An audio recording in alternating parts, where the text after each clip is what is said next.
Hi, my name is Sam Johnson and I'm a voice teacher. Today I'm going to be reacting to and analyzing Ariana Grande performing Imagine. Performing Imagine with a little help from the Roots. Please welcome Ariana Grande!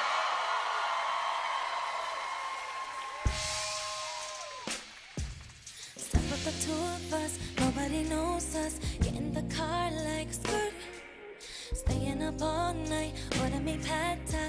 Then we gon' sleep till noon. Me with no makeup, you in the bathtub. Gosh, I love those harmonies she does. She always does these harmonies, which I'm pretty sure it's her voice on top of it. It's usually about a third up, and it's a little bit cleaner and a little bit less breathy on the top note than it is on the note underneath it. And it gives this weird contrast because we're expecting the main line to be bigger generally and not the harmony. So it just sounds really interesting, and she does it in so many of her songs. This is a pleasure, feel like we never act this regular. Click, click, click, and post. Drip, drip, dripped, and gold. Quick, quick, quick, let's go. Kiss me and take off your clothes. I would love for her to just move her chin down a little bit. It seems like it's just kind of glued here. It's not that I need it to move down. I would just love to see a little bit more movement in her neck. It looks like it might be locking up, or maybe like the microphone is just a little bit high for her. I just don't love this action. When we start bringing everything up a little bit and start reaching for notes, it just makes things harder than it needs to be in the long run. She's fine. She can compensate. She'll get through the song, I'm sure. But like it's just one thing that makes it harder. So why give more things that make singing harder? Imagine a world like that. Raw. Imagine a world like that. We go like up till sleep on your chest. Love how my face fits so good in your neck. Why can't you?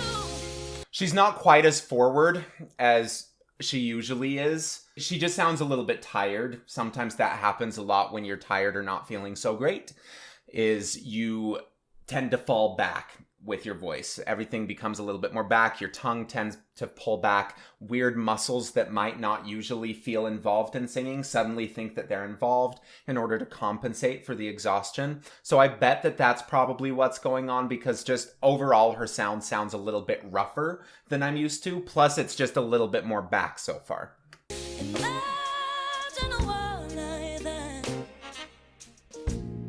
Imagine a world. That got a little more forward. You were perfect after the first kiss. Took a deep breath like, ooh. Feels like forever. Baby, I never thought that it would be you. See, like right there, it wasn't a clear phonation as she started ascending. Something closed in on it. There was a lot of extra noise. And so she pulled back. Like, she stopped singing it. She just stopped the note early. She didn't hold it very long. It just got tight, and it's hard. There's something kind of off with her voice right now in the technical side of things. I don't think that it's affecting her ability to be expressive at all. Secrets, all of the creep. So I know it's true. Baby directed, name in the credits. Like the movies do. Click, click, click, and post. Drip, drip, drip, and go on. Quick, quick, quick, let's go. Kiss me and take off your clothes. Imagine a world like Even when she starts pulling back the airflow, it's not a completely clear sound. I would love to send her through some vocal therapy exercises just to make sure that her vocal cords are adducting or coming together all the way, rather than having little gaps that let extra air come through, which can happen when you're tired and things are inflamed or whatever. And to make sure that she's able to start stretching those vocal cords up really, really high, because they're just a little bit off for me right now. Just the function underneath everything feels not as balanced as what I'm used to from her. And so I would first make sure that she's able to get the chords together a little bit more. And also the vocal cords kind of heal themselves. There was a study, I can't remember exactly where, I can look it up when inevitably someone calls me out on it. But there was a study where they had a bunch of people go into a room and scream for a bunch. They just talked really, really loud for a few hours. And then they had some of the people vibrate. They did some vocal therapy exercises, some resonant voice exercises, I think is what they were calling them. And they had another group do nothing, just complete vocal rest. And they had another group just have casual conversation for a while. The people who had vocal rest actually had the most inflammation after. And they scoped and found that the people who had been doing those exercises, the resonant voice exercises, there were molecules that were associated with anti-inflammatory that the body actually produces. So that just by doing these exercises, by humming a little bit, basically, by going like, and just doing really easy work like that, straw work, bubble lips, all of those kinds of exercises, it just made the inflammation go down. So I would do some of that, make sure that we can just get her physical instrument in as good of a shape as we can. And I'm sure that she's done a lot. But that's what I'm hearing, is just a voice that's slightly irregular. Like that. Imagine a world like that. We go like up till sleep on your chest. Love how my face feels so good in your neck. I didn't finish my last story. The people who spoke, they also saw a little bit of a reduction in the inflammation, but it wasn't as much as the people who had done the resonant voice exercises. And the people who did vocal rest, complete vocal rest, were the worst of all three of them. That was pretty clear. But I think she had to push into it a little bit to get that. Imagine a world. So can you? Can you? Can you? Can you?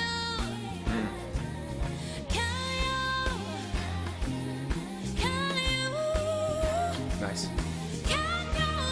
Right there, that's the most forward that it's been so far, and it didn't have the extra weight that I heard on the time before. So I want more of that all the way through her range, rather than just when she starts going to the high notes. Because now she's sung the most of this song just in a little bit weird. It's so subtle, and then she's having to fix it for the top, but she's already sung for 3 minutes in a way that is hard.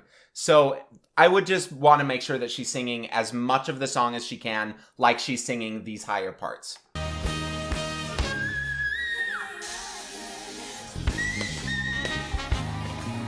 Was a little tight on that second one, but she's still getting there. It looks like she's kind of forcing it up as it goes on. It's almost like there's tension just stacking. In order to make a really good, easy whistle tone, you can't have very much tension in your body. From here all the way down, there just can't be very much tension. And generally, you have to open your mouth really, really wide in order to tune to the fundamental harmonic up there.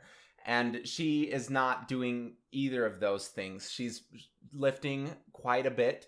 Her mouth is pretty closed. It just feels kind of forced. So I would bet that she's flexing somewhere in her stomach and just trying to push this sound out rather than letting it be what she is capable of doing. And I do think it's just because of other circumstances, because the human voice is a living, breathing thing, and we need to treat it well if it's going to treat us well. It needs to be healthy if it's going to make sounds that people agree with. And she's amazing, but she's not feeling well. It's okay. But still, all of these little things that I'm pointing out are just the ways that her body is compensating for being in a state of stress. She's feeling weird in one way, so she holds here, and then because that's off, then it holds in a different place, and everything just snowballs and makes it so hard. So it makes sense to me that by the time she gets 3 minutes in this song, the whistle notes are a little bit tighter than they might be on a normal day.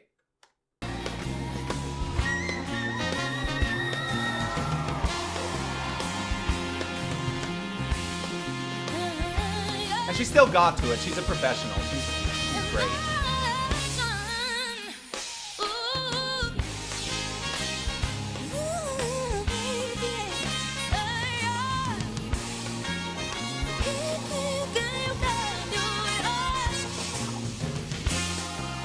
Now she's moving a little bit, and the sound is a little bit more clear.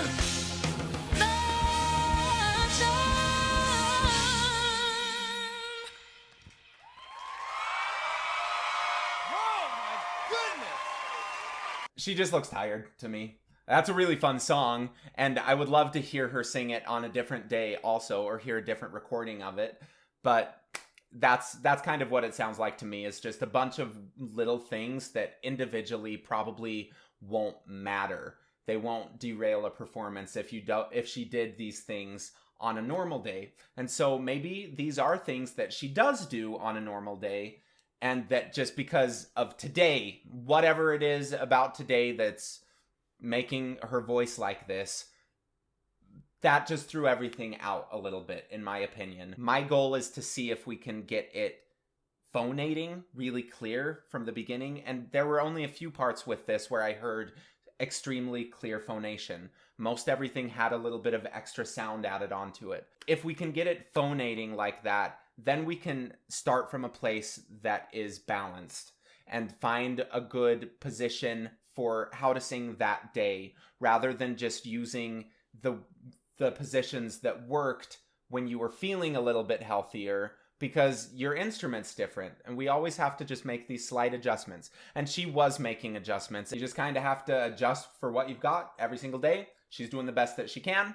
I think that it was a good performance. And even with her voice sounding maybe 80%, 70% of what it is, it's better than pretty much everyone else. Like, she's still a better performer, and she's really good, and it's worth watching her, and she did a fine job, and she can be expressive even at 70 or 80% of her full voice. Thank you for watching. Please like, subscribe, and leave a comment below. If you're interested in signing up for a lesson with me, go to my website, vocalease.net. Thank you.